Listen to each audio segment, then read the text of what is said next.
Welcome to Mzansi Insight Daily. Remember, we don't break down the videos. Our job is to give you the heads up.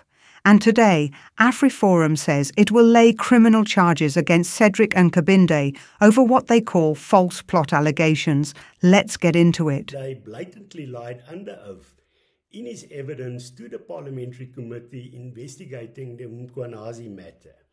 The law is quite clear that giving false evidence before a Parliamentary Committee is punishable by up to 2 years imprisonment.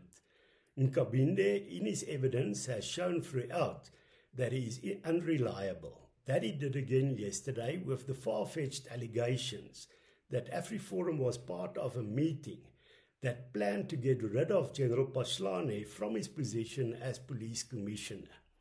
This is also a contradiction because we know a year earlier, General Phahlane was already removed from his position. To expose this lie, AfriForum challenges Nkabinde to take a lie detector test. I will take that test with him, and AfriForum